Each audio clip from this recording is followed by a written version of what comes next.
es justo permitir la reproducción de los perversos, no es misericordioso permitir la reproducción de los perversos. Amor es ley, pero amor consciente.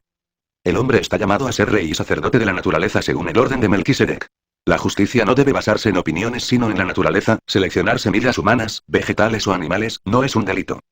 Cuando no se reproduzcan más los delincuentes, todos los códigos penales, centros correctivos, cárceles, destierros, etc., desaparecerán de la faz de la tierra. Si la medicina preventiva utiliza las vacunas para prevenir las enfermedades, ¿por qué no utilizar la esterilización con rayos décimo para salvar a la sociedad?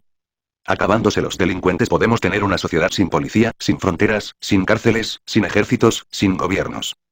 Acabándose los delincuentes tendremos una tierra edénica, un verdadero paraíso donde los ríos de agua pura de vida, manen leche y miel. Entonces podremos exclamar con Virgilio el poeta de Mantua: ya llegó la edad de oro y una nueva progenie manda. Las delincuentes protestarán porque se les aplique la esterilización. La justicia resulta siempre violenta para los perversos, pues es un hecho que todo hombre perverso se considera inocente a sus propios ojos. Nosotros debemos hacer justicia aunque se hunda el cielo y la tierra. Necesitamos crear entre todos un mundo mejor. Ninguna ley por sabia que sea puede adaptarse a todas y cada una de las conveniencias de los 2.500 millones de seres humanos que pueblan el mundo, lo único que debe tenerse en cuenta es si resulta beneficiosa para la mayor parte de los seres humanos. De la misma manera que los médicos son los protectores de los enfermos, lo son las leyes de los agraviados. Terminados los delincuentes, se acaban también los agraviados, entonces el mundo resplandece de felicidad. El control de la fecundidad debe extenderse también hasta el mundo de los enfermos. Es absurdo permitir que se reproduzcan los sifilíticos, leprosos, dementes, monstruosos, etc. Causa pavor saber que en algunos manicomios los locos engendran hijos. Hemos sido informados de casos en que los hijos de esos locos, engendrados en manicomios, han nacido monstruosos. Parece increíble que la humanidad a estas horas de la vida permita la reproducción de monstruos, enfermos incurables, etc. Controlar la natalidad de enfermos y monstruos es criminal, pero controlar la fecundidad es un deber. Necesitamos crear un mundo mejor, una sociedad sin monstruos, sin sífilis, sin lepra, sin tuberculosis, sin locos, etcétera, etcétera, etcétera. La ciencia es ciencia y nada tiene que ver con los prejuicios sociales y religiosos. La ciencia es el conocimiento verdadero de las consecuencias y la dependencia de un hecho con respecto a otro. Los prejuicios sociales y religiosos no le han permitido a los sabios comprender la necesidad del control de la fecundidad. No nos pronunciamos contra la religión ni contra la sociedad y las buenas costumbres, solo nos pronunciamos contra los prejuicios que en nada benefician a la humanidad y sí la perjudican gravemente. Es una falsedad de todas las religiones y sectas considerar a las ciencias como una invención del intelecto humano, lo único que es humano es su aplicación, toda ciencia se basa en los principios fundamentales que sostienen el cosmos firme en su marcha. El hombre no puede establecer principios, lo único que puede hacer es descubrirlos. Las religiones deben explicar sus principios en forma científica porque la nueva era acuaria exige saber consciente. Las religiones deben luchar por el control de la fecundidad, porque los mismos principios religiosos hablan de la selección natural. Muchos son los llamados y pocos los escogidos. De 1000 que me buscan uno me encuentra, de 1000 que me encuentran uno me sigue, de 1000 que me siguen, uno es mío, etc. Todas las frases de los 4 evangelios están llenas de sabiduría, y en muchos versículos hallamos esta ley de la selección natural.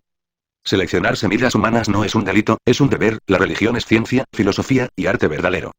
La ciencia ha cumplido realmente su verdadera función, cuando ha descubierto y enunciado una verdad.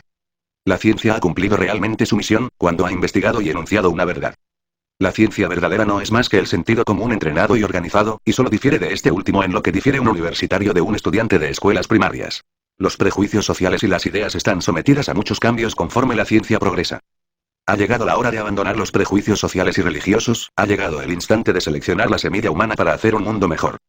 Capítulo 31 Médicos y medicinas. El Partido Socialista Cristiano Latinoamericano debe darle al pueblo médicos y medicinas. No es con demagogia como se hace verdadera labor proselitista, necesitamos hacer labor de proselitismo con hechos concretos, claros y efectivos. Debemos conseguir medicinas y regalarlas o darlas baratísimas al pueblo. Las distintas casas comerciales pueden regalarnos muestras de farmacia, si los médicos reciben tales muestras nosotros también podemos conseguirlas. Los ministerios o secretarías de salubridad e higiene pública pueden darnos muchas muestras de medicina, remedios para el pueblo. Es también cierto que los médicos afiliados al partido pueden y deben prestar su servicio gratis para el pueblo en determinadas horas y días, en tales o cuales pueblos, villas, aldeas o lugares. Necesitamos aliviar a nuestros semejantes, dando, curándolos, sanándolos, y luego inscribirlos en las listas del Partido Socialista Cristiano Latinoamericano. Todo ciudadano inscrito debe recibir su carnet o credencial, o tarjeta de identificación del partido. Así es como se hace labor proselitista, sirviendo, dando, sanando, haciendo buenas obras.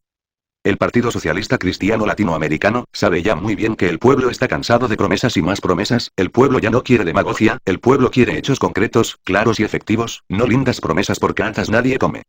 Nosotros concebimos la política como la ciencia revolucionaria del progreso social. La política bien entendida es un sacerdocio en el altar de la patria.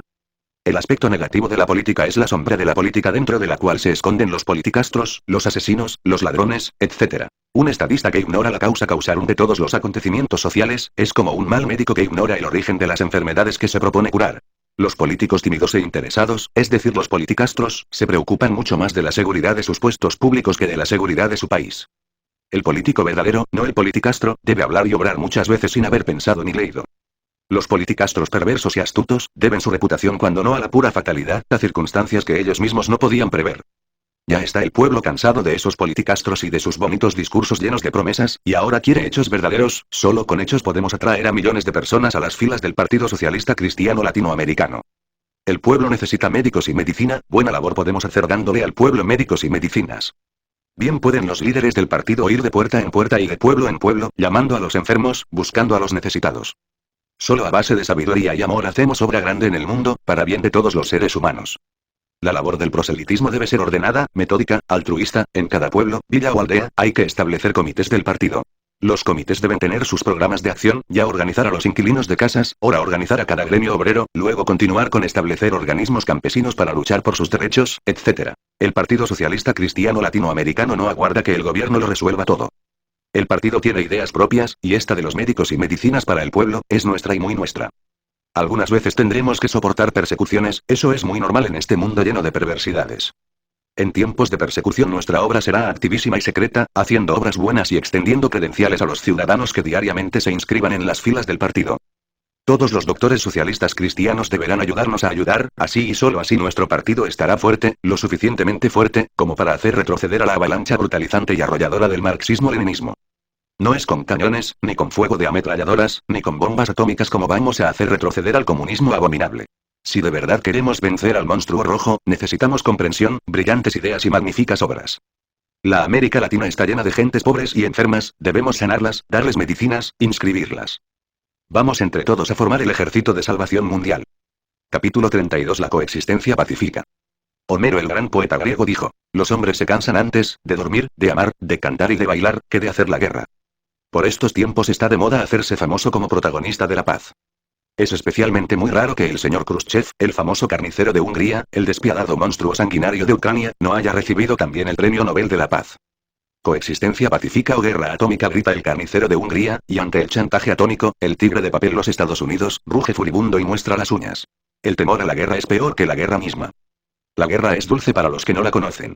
Los rebeldes sin causa quieren la guerra, los hombres de la vieja guardia tiemblan de horror con solo pensar en ella.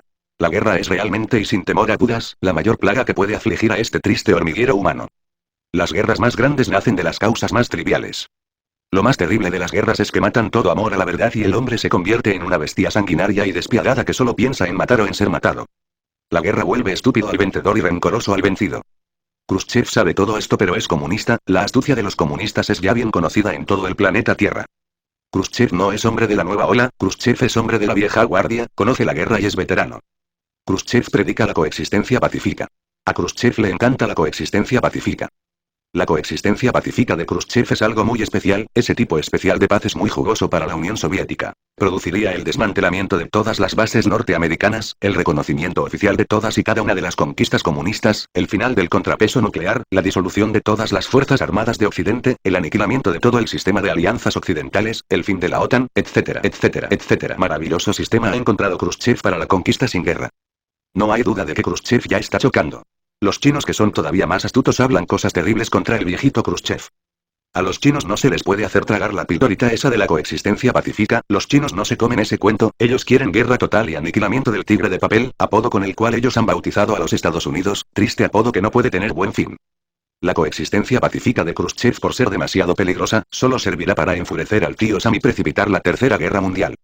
Muchas conquistas ha hecho y sigue haciendo Rusia con su política de paz y coexistencia pacífica, pero eso no convence a los chinos comunistas, ellos solo quieren tres cosas. Primero matar, segundo dominar, tercero meter en todas las mentes la doctrina comunista. Mucha razón tuvo Guillermo II cuando dijo, hasta que el mundo llegue a su fin, se recurrirá siempre en última instancia a la espada.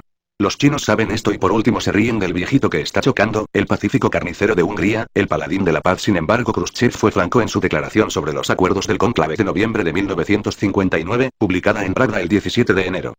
La política de la coexistencia pacífica allana la victoria del Partido Comunista y de otros organismos progresistas de la clase trabajadora en los países capitalistas, favorece a los pueblos en su lucha contra los bloques belicistas agresivos y contra las bases militares extranjeras, y contribuye a los movimientos de liberación nacional. ¿Con qué autoridad pueden hablar de coexistencia pacífica aquellos que asesinan sacerdotes, violan monjas, convierten a los templos en fábricas y destruyen las santas religiones? ¿Con qué autoridad pueden hablar de coexistencia pacífica aquellos que esclavizan a los pueblos? ¿Con qué autoridad pueden hablar de paz aquellos que han hecho correr como arroyos por las calles la sangre de millones de personas? La paz de Khrushchev es un solo golpe de astucia, pero un golpe de muy mal gusto porque a los chinos comunistas no les gusta. Ese nuevo tipo de paz ruso solo va a servir para precipitar la Tercera Guerra Mundial, y al fin y al cabo, el cuento de la coexistencia pacífica sale sobrando. A otro perro con ese hueso. Así dice el dicho vulgar. Ni las guerras, ni las revoluciones de sangre y aguardiente producen nunca jamás lo que se desea, sino solo alguna mezcla de los antiguos males con los nuevos. La coexistencia pacífica de Khrushchev lleva en sí misma el veneno espantoso de la Tercera Guerra Mundial. El famoso statu quo que quiere Khrushchev para conservar la paz es explosivo 100%. Khrushchev quiere que todo el mundo reconozca oficialmente todas las conquistas comunistas de Europa, Asia, África, etc. Ese es el famoso statu quo de Khrushchev. Un statu quo a su manera y para su conveniencia. Oponerse a sus revoluciones sangrientas, levantarse contra los regímenes comunistas, no reconocer las dictaduras de la extrema izquierda, es atentar contra el statu quo. Todo el sistema político de Khrushchev solo servirá para precipitar la Tercera Guerra Mundial. Una mala paz estilo Khrushchev es todavía peor que la guerra. La América Latina no debe dejarse engañar por el señor Khrushchev y su política de coexistencia pacífica. El Partido Socialista Cristiano Latinoamericano tiene su doctrina propia. La doctrina de la América Latina es el socialismo cristiano latinoamericano. La América Latina seguirá por su propio camino y no puede aceptar jamás doctrinas políticas extranjeras, ya sean estas de extrema derecha o extrema izquierda. Los hombres de la América Latina sabemos muy bien que la paz verdadera solo adviene a nosotros cuando dentro de cada individuo han desaparecido los factores que producen guerra. No podrá haber paz mientras dentro de cada individuo exista la crueldad, la codicia, la ira, la envidia, el ansia de acumulación de capital, etcétera, etcétera, etcétera. Capítulo 33. El yo no puede aniquilar el yo. Cualquier persona puede cometer el error de volarse la tapa de los sesos como lo hace cualquier suicida cobarde e imbécil, pero el famoso yo de la psicología jamás podría suicidarse. Las gentes de todas las escuelas pseudo-esotéricas y pseudo-ocultistas tienen magníficos ideales y hasta sublimes intenciones, pero todo eso continúa existiendo en el terreno del pensamiento subjetivo y miserable. Todo eso es del yo. El yo no siempre es perverso, a veces se adorna con bellas virtudes y hasta se viste con la túnica de la santidad. Cuando el yo quiere dejar de existir, no lo hace en forma desinteresada y pura, quiere continuar en forma diferente, aspira a la recompensa y a la dicha. Por estos tiempos mecanizados de la vida hay producción en serie, series de carros, series de aviones, series de máquinas de tal o cual marca, etcétera, etcétera, todo se ha vuelto series, y hasta el mismo yo es serie, debemos conocer las series del yo.